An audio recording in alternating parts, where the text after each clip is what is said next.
the government is finding a bit difficult to pay for the whole the tuition. So it's not really working out as such, and that accounts for the dropout, even in some of the public schools. So the dropout rate for boys and girls in Form 1, Form 2 is very common.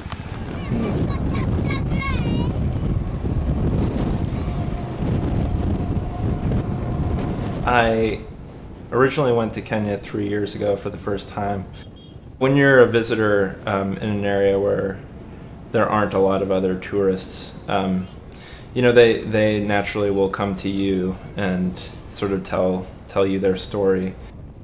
My name is Brian Gaddis. I am a 6th grade learning support teacher for a charter middle school in East Boston. So it was in some way preparation for a couple of things. My name is Gaspar Obimba. I was born in Busia, that's the western province of Kenya. So I've been very involved in trying to set up like basic computer labs in very rural schools where there's like infrastructure is nothing to talk of.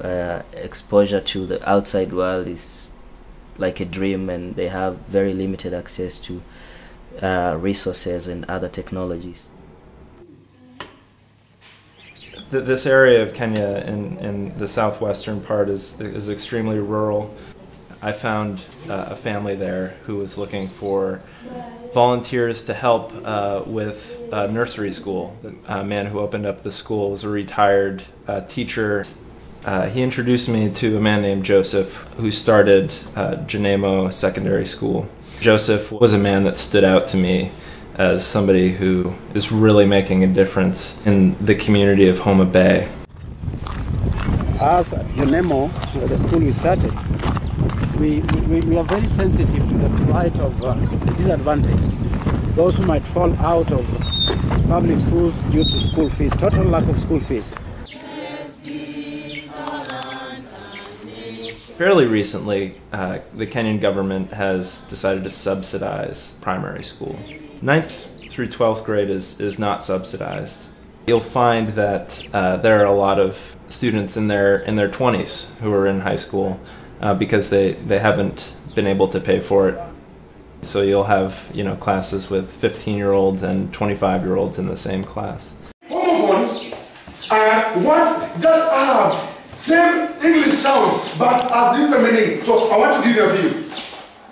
What would you like to do when you leave Jonemo? What's your goal? What's your dream?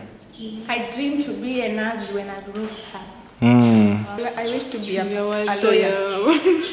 I want to be a CID. That's great. So you want to be like a police officer? When I joined school, I knew for sure I wanted to go to be a medical doctor and nothing else, because back home, that's every parent wants their kid to be a medical doctor. So I was all set in that line, but some of the alumni contributed some money to sponsor the school to like start computer classes. This is way back in the early 2000s, you know. Having the lab in my school was enough to convince me that if I had chance, I'll try to change my career or try to explore different things. Getting that exposure brings out that bit in you that might have been suppressed forever and you'll have never known about it. Jonemo Secondary School is a private school. It's not supported by the government. Joseph and his wife Nellie, they pay for a lot of the school's resources themselves. Joseph himself is paying for some of the tuitions of some of his students. After I met Joseph, I was inspired to help his school as much as possible. The fact that he is spending so much of his time to help the kids in this community was a clear message to me that he was somebody who can be a leader in this initiative to really improve education in Homa Bay. I had this idea to take a bike trip. I wanted to bike across the country. That's also something I've always wanted to do, but I figured that it could be a good way to gain support and attention towards this issue of education in Kenya.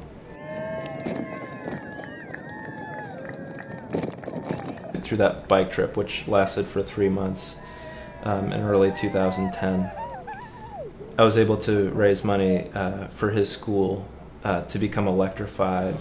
Jonemo has, we have electricity, we have lights. But now at least we could even wake up at 12 at any time that we wish to read, and you just come and you read. And you turn the light on and read. Yes. Okay. So click on whatever you want to learn about. Not over here, but in here. I had some people donate a couple of computers, a couple of laptops. They all know that computers symbolize access to knowledge and communication with the outside world. Initially people are like, oh, you're not gonna help Africa because you're going into software engineering, and I was like, not really. You can actually give back to society regardless of what career or field or major you pursue in college. My friends and I collected some computers, refurbished them, and we got to ship them to Kenya with the help of 1 or 2 people we solicited funding from.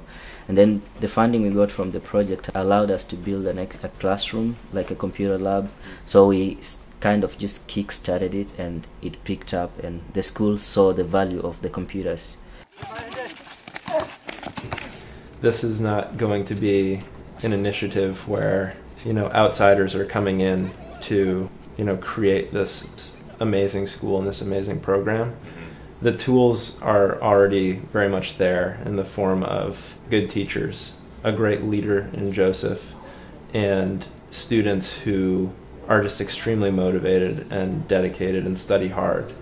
If we can give those people the resources that they need to do what they do well, then everything will come together in a great product, which would be a really good education for these kids.